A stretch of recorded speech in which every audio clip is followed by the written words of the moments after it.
వి gold trusted gold buyers మీరు తాకట్టు పెట్టిన బంగారాన్ని విడిపించి ఈ రోజు ఉన్న మార్కెట్ ధరకు కొనబడును.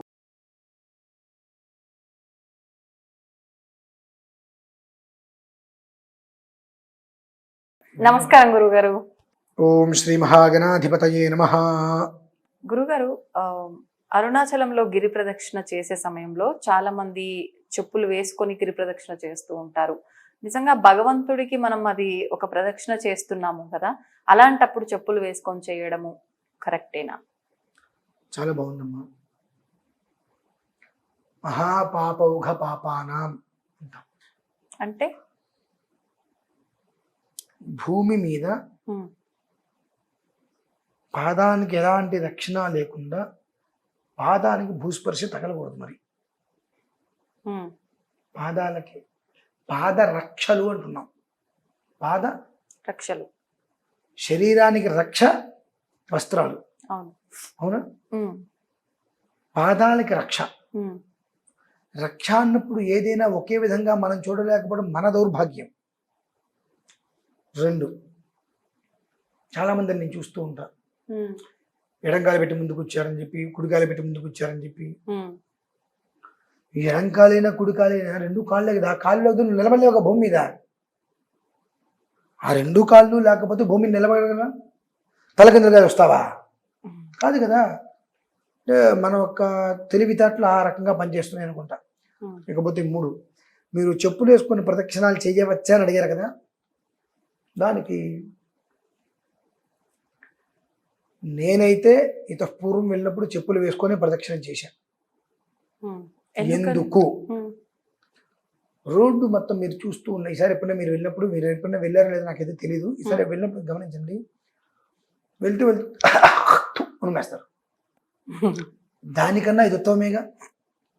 ఆ రోడ్డు మీదకి వెళ్తుంటే ఆ రోడ్డు మీద అల్పాచమానం చేస్తుంటే వాష్రూమ్కి వెళ్ళిపోతూ ఉంటారు, నడుచుకుంటూ వెళ్ళిపోతుంటారు. పాదచారి నడుచుకుంటూ వెళ్తున్నప్పుడు ఆ ఉమ్ములు ఉచ్చలు తొక్కుకుంటూ వెళ్తున్నామా వెళ్ళట్లేదా? ఒకసారి ఆలోచించండి. అంటే మీరు చెప్పులు వేసుకుని వెళ్తారని చెప్పి ఇష్టం వచ్చినట్టు మాట్లాడచ్చేమో. మనం భగవంతుడి దగ్గరికి వెళ్తున్నాం. ఈ భగవంతుడి దగ్గరికి వెళ్ళేటువంటి సమయంలో నీకు లోపలికి వెళ్ళేంత వరకు కూడా పంపులు లేవు. ప్రదక్షిణ మొత్తం చేస్తున్నావు, రాజగోపురం దగ్గరికి వస్తున్నావు, లోపలికి వెళ్ళిపోతున్నావు. అదే ఉత్సాహ ఉమ్ముడు తొక్కిన కాలుతో లోపలికి వెళ్ళిపోతున్నావు. అలా అని చెప్పి పాదరక్షలు తొడుక్కున్న కడుక్కోకుండా కాళ్ళతో అలా వెళ్ళిపోవచ్చా? పాదరక్షలు అదే, మీకు ముళ్ళలోంచి వెళ్ళండి, చెప్పులు అనుకోండి, కాళ్ళకు ముళ్ళు దిగుతుందా? దిగదు. ఇప్పుడు కేవలం పాదరక్షలు వేసుకొని నడవడం వల్ల ఉమ్ములు అవన్నీ వస్తే అది మీకు, అది కూడా ఒక రకంగా ఎంగిల్ తగిలినట్టే కదా. అంటే మొత్తం స్నానం చేయాల్సిందేగా. పాదాలకు అంటినటువంటి మైల శరీరానికి అంటదండి. మరి పాదరక్షకులు వేసుకుని తిరిగినప్పటికీ కూడా కాలు కొడుకుని లోపలికి వెళ్ళాలి, అది అంటుతుంది కదా, అంటే శరీరం మొత్తానికి అంటుతుంది కదా. ఎట్లా అమ్మా మరి? అంటే అలా వెళ్తే ఏదో అంటుతుంది అని చెప్పి మనం తెలిసి చెప్పులు వేసుకొని వెళ్ళడం అది కరెక్ట్ కాదు కదా. మన హిందూ ధర్మం ప్రకారంగా చెప్పులు వేసుకొని సాంప్రదాయం, ధర్మం గురించి సాంప్రదాయం సరే, సాంప్రదాయ ప్రకారంగా ఉందా అట్లా చెప్పులు వేసుకొని వెళ్ళడం? ఇప్పుడు ఆలయం వరకు వెళ్ళామే అనుకోండి, ఇప్పుడు అవి క్షేత్రాలు, మామూలుగా ఆలయాలకు ఒక నిమిషం, ఒక 40 సంవత్సరాల క్రితం క్షేత్రం చూడండి ఎలా ఉందో. 40-50 సంవత్సరాల క్రితం ఏమీ లేవు, ఒక రోడ్డు, మట్టి రోడ్డు మొత్తం అంతా. అప్పుడు మీరు చెప్పులు వేసుకెళ్తే అధర్మం ఫస్ట్ ఆఫ్ ఆల్. అది కూడా చెప్పులు వేసుకు వెళ్ళకపోవడం కూడా అధర్మమే. ఎందువల్లనంటే పాదాలకు రక్షణ అనేటువంటిది లేకుండా ఉత్తిగా పాదాన్ని భూమి మీద పెట్టేటువంటి అర్హతలు మనకు లేవు. ఏదో ఒక ఆచ్ఛాదన మనకు ఉండాలి. ఉందా ఇది ఎక్కడైనా? ఉంది. మీకు నేను ధర్మశాస్త్రం పుస్తకం పేరు చెప్తాను, మీరు వెతుక్కోండి. ఏదో ఒక ఆచ్ఛాదన. ఇప్పుడు మనం పీఠాధిపతులను చూస్తాం, ఆ ప్రాంగణంలో వాళ్ళు వీళ్ళు పావుకోళ్ళు వేసుకొని వెళ్తారు. ఎక్కడి వరకు వెళ్ళాలి అక్కడి వరకు పావుకోళ్ళు వేసుకుని వెళ్తారు. అక్కడి వరకు కూడా మనం చెప్పులు వేసుకుని వెళ్ళాం. పావుకోళ్ళు ఎందుకు వేసుకెళ్తారంటే పాదం అనేటువంటిది భూస్పర్శ తగిలితే భూదేవిని మనం తొక్కితే వచ్చే పాపం ఏదైతుందో ఆ పాపాన్ని మనం మోయవలసి ఉంటుంది. కాబట్టి పాదాలతో భూస్పర్శ చేయరు. అవగాహన ఉన్నవాళ్ళు, అవగాహన ఉన్నవాళ్ళు. అవగాహన లేని వాళ్ళు ఏంటి, ఎలా పడతారా వచ్చేస్తూ ఉంటారు. కొన్ని కొన్ని తెలుసుకోవాలమ్మా. మనం చెప్పులు వేసుకొని ఆ ప్రాంగణం మొత్తం వెళ్ళి చెప్పులు విడిచేసి గుళ్ళోకి వెళ్ళి రావటం ఒక ఎత్తు. మనం మామూలుగా వాష్రూమ్కి వెళ్తేనే కాళ్ళు కడుక్కోవాలి మోకాళ్ళ వరకు అనేటువంటిది ఉంది. అటువంటిది పాదాలకు ఎలాంటి రక్షణ లేకుండా నేను దేవాలయం మొత్తానికి కూడా గిరి ప్రదక్షిణ చేసేస్తా అని చెప్పి ఆ ఉమ్ముల్లో వచ్చులో మొత్తం తొక్కుకుంటూ వెళ్తుంటే మనం అశౌచం అవుతున్నామా అవ్వట్లేదా చెప్పండి. ఈ అశౌచం అవుతున్నప్పుడు ఇదే ఒక్క శరీరంతో ఈ దేహంతో లోపలికి మనం వెళ్ళిపోతున్నాంగా, అది ఎంతవరకు ధర్మం అనేటువంటిది తెలుసుకోవాలమ్మా. తిరుమల కూడా మనం కూడా చెప్పే తిరుమల ఉంది, అదే అడగాలనుకున్నా నేను కూడా. తిరుమల ఉంది, మనం కూడా చెప్పా. రూములో నుంచి మీరు వైకుంఠం క్యూ కాంప్లెక్స్ వరకు మీరు చెప్పులు వేసుకుని రండి అన్నాం. ఆ కొండ మీద చూడండి దారి మొత్తం కూడా ఎన్ని ఉమ్ములు ఉంటాయో. ఆ కాంప్లెక్స్ లోపలికి వెళ్తే మీరు మహాద్వారం వరకు వెళ్తే అరికాళ్ళు తడుస్తాయి, కాళ్ళు మొత్తం ఇక్కడ వరకు అయితే తడవగా, అరికాళ్ళు తడుస్తాయి అంతవరకు. అది మనం చేసేటువంటి దానివల్ల మనకు పుణ్యం రాకపోయినా పర్లేదమ్మా. పాపం మనకొద్దు, పుణ్యం భగవంతుడు ఎరుగు, పాపం మాత్రం మనం కావాలని చెప్పి.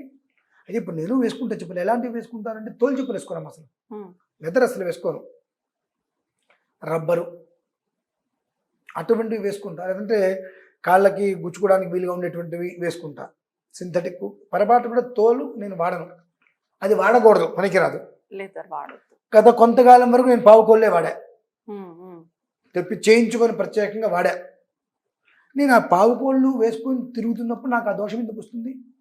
నేను అచ్చంగా తోలు చెప్పులు లాంటివి వేసుకోను. పాదం భూమి మీద పడవద్దు, ఆ పాపం వద్దు. పావుకోళ్ళు చేయించుకున్నా, చెప్పులు వేసుకుంటే పావుకోళ్ళు చేయించుకున్నా. చాలాసార్లు చాలా మంది చూశారు, మీరు కూడా చూసి ఉండొచ్చు కదా. ఆ పావుకోళ్ళు నేను చేయించుకున్నా, ఆ పావుకోళ్ళ మీద ప్రదక్షిణం చేశా. అంటే పాదాల కింద పెట్టి ఎక్కడ తొక్కుంటూ మీరు ఆ బస్టాండ్ వరకు వెళ్ళండి అమ్మా. యమలింగము నిరేతలింగం దాటిన తర్వాత వెళ్తే బస్టాండ్ దగ్గర మొత్తం అంతా రోడ్డు మీద ఎంత చండాలంగా ఉంటుందో గమనిస్తూనే ఉంటాం. ఇటు బస్సులు అటు బస్సులు హడావిడి పడుతూనే ఉంటాయి. ఆ మధ్యలో ఎక్కడి ఎలాంటి వ్యవహారాలు, ఆ షాపులో ఉండేటువంటి రోడ్డు పోస్తూనే ఉంటారు, అన్నీ నానా రచ్చ ఉంటుంది. అక్కడి మనం వెళ్ళేది ఆలోచించండి, నేను అన్నాను కాదు. అటువంటి అంటూ అన్నీ కూడా కలిసి కలగలిపేసేసి ఉండి టిఫిన్లు చేసి మళ్ళీ నీళ్ళు మొత్తం రోడ్డు మీద పోసేసి ఆ అంతమంది తిన్న జంగిల్ మొత్తం మనం తొక్కుంటూ వెళ్తున్నాంగా. అది పాపం మనకు అవసరమా? లేదంటే అక్కడి వరకు నువ్వు చెప్పులు వేసుకుని బయట చెప్పులు వదిలేసి లోపలికి వెళ్ళేటువంటి పుణ్యం నీకు కావాలా అనేటువంటిది ఎవరికి వాళ్ళకి గ్రహించుకోవాలమ్మా. చెప్పులే మొన్న ఆవిడెవరో సినిమా యాక్టర్ గారు స్నేహ గారు చెప్పులు వేసుకుని చెప్పి మీడియా వాళ్ళు చాలామంది అన్నారు. వాళ్ళ బ్రతుక్కి వాళ్ళకేం తెలుసమ్మా? చెప్పులు వేసుకొని ఎక్కడి వరకు వెళ్ళొచ్చు, ఎలా వెళ్ళకూడదు, ఏంటి, ఏది ధర్మం ఏది ధర్మం వాళ్ళకేం తెలుసు? కొద్దో గొప్ప మన వాళ్ళకి అసలే శంక. ఆ శంక అంటే చెప్పులు వేసుకుని వెళ్ళకూడదు కదా అనేటువంటి ఒక శంక. వీళ్ళు వెళ్ళారా, వీళ్ళు అధర్మం చేసేసారు, ధర్మాన్ని నాశనం చేసేసారు, సాంప్రదాయం మంట కలిపేశారు. అది లోతుగా వీళ్ళు తెలుసుకుంటే కదండి తెలిసేది. అది కావాలి కదా అక్కడ. మరి అదే అనుకుంటే చాలా మందిని మనం సాక్సులు వేసుకొని 2-3 సాక్సులు అలాగే ప్రదక్షిణ చేస్తూ ఉంటారు. మరి అది పనికి వస్తుందా? పాదాలకి రక్ష, డైరెక్ట్గా పాదం భూమి మీద పడకూడదు. కాబట్టి నువ్వు సాక్సులే వేసుకుంటావా, పావుకోళ్ళు వేసుకుంటున్నావా, పాదానికి ఏదైనా అడ్డం పెట్టుకుని ఉన్నాడు, ఎంత దూరం ఉన్నాడు, అది ప్రధానంగా అక్కడ. అంటే ఇప్పుడు సాక్సులు వేసుకొని వెళ్ళొచ్చు అంటున్నారా? పాదానికి ఏదైనా రక్ష పెట్టుకొని వెళ్ళమంటున్నా. పుట్టిగా పాదం అనేది భూమి మీద స్పర్శకు మనకు అర్హత లేదు కనుక ఆ పాదానికి ఏదైనా ఒక రక్ష పెట్టుకొని, ఇప్పుడు నేనున్న పావుకోళ్ళు వేసుకుంటా, పావుకోళ్ళు కాదనుకో మీరు ఇంకోటి ఏదైనా వేసుకోండి, 4-5 రకాల సాక్షులు వేసుకోండి, ప్రదక్షిణం చేసుకోండి.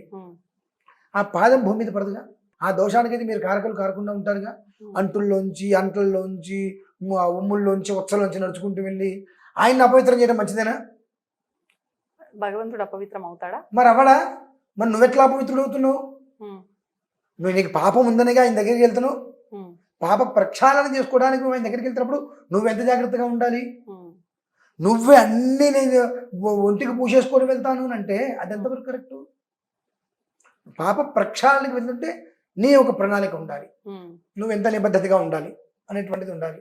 అది లేకుండా చెప్పులు వేసుకోవడం అధర్మం, సంస్కారం కాదు, నేను ఎన్ని ఉచ్చలున్నా ఎన్ని ఉమ్ములున్నా అలా తొక్కుకుంటూ లాకలు మూసుకుని వెళ్ళిపోతాను, లోపలికి వెళ్ళిపోతాను అంటే కరెక్ట్ కాదు కదమ్మా. కాళ్ళు కడుక్కుంటున్నావు. అంటే ఇక్కడ పరిస్థితుల్ని దృష్టిలో పెట్టుకోవాలంటున్నారా? పరిస్థితులు కదమ్మా, మామూలుగా కూడా పాదానికి ఏదైనా ఒక ఆచ్ఛాదన లేనిదే భూస్పర్శ చెయ్యవద్దు అంటున్నా. ఓకే. పరిస్థితుల గురించి నేను మాట్లాడను. Hmm. ఎలా అయినా ఉండొచ్చు, Hmm. నువ్వు నీ ధర్మాన్ని అనుసరించి ఉండు. కానీ పరిస్థితులు మారినాయని చెప్పి నీకు తగ్గట్టుగా నువ్వు వ్యవహారం చేయద్దు కదా. ఏదన్నా ఒక ఆచ్ఛాదన పెట్టుకొని పాదం భూమి మీద స్పర్శ చేయి. ఆచ్ఛాదన లేకుండా భూస్పర్శ చెయ్యకు ఓకే. అని అంటారు. అది భూమి అంటే మనం భూదేవి తల్లిగానే భావిస్తున్నాం కదా, అవును. తొక్కి నానా వ్యవహారాలు చేస్తున్నాం కదా. Hmm. నువ్వు చేసేటువంటిది ఆచ్ఛాదన పెట్టుకొని ఏదో ఒక చిన్నది Hmm.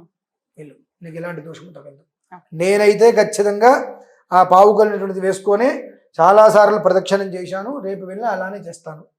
ఎందుకంటే ఈ అంతర్ముఖం బహిర్ముఖం తెలుసమ్మా మీకు? ఈ చిన్న విషయం పాపేస్తాను ఇక్కడ నేను. Hmm. Hmm. ఒంటికి మురికి పడితే సబ్బు రుద్దుకుంటాం, అవును. లోపల మురికి ఎలా పోతుంది? భగవంతుడి ధ్యానం వల్ల. ఆ ధ్యానం అంటే శుచిగా ఉండాలిగా. మనం ఏమంటాము అంటే, నేను అడిగేదాన్ని నాకు సమాధానం కావాలి. Hmm. నేను నడుచుకుంటూ వెళ్ళిపోతాను, అక్కడ ఏదైనా పంపుల దగ్గర కాలు కడుక్కుంటానండి. నీ కాళ్ళు తొక్కినాయి కాబట్టి కాలు కడుక్కుంటావు. నీ పాదాల దగ్గర పిన్నిస్ పెట్టి పొడుస్తావు, నొప్పి పుడుతుందా? Hmm. ఇక్కడ పెట్టి పొడుస్తా, ఇక్కడ పెట్టి పొడుస్తా, నొప్పి పుడుతుందా? ఎక్కడైనా. సో అక్కడి నుంచి నువ్వు ఆ తొక్కినటువంటి ఆ అంటైనా అశోచమైన శరీరం మొత్తం అంటుందిగా నీకు. Hmm. నువ్వు కాలు కడుక్కుంటే సరిపోదు కదా, తలస్నానం చేయాల్సిందే కదా పోవాలంటే. ఓకే. ఉంది మన ఇష్టానుసారం నేను మాట్లాడేస్తానంటే సరిపోదమ్మా. Hmm. ప్రతి దానికి ఒక రీతి ఉంటుంది, దాన్ని అనుసరించి మనం వెళ్తే పాపం పుణ్యం వద్దు మనకు, పాపం తగలకపోతే చాలు. అది ప్రయత్నం చేయండి. ధన్యవాదాలు గురు. పరమేశ్వర.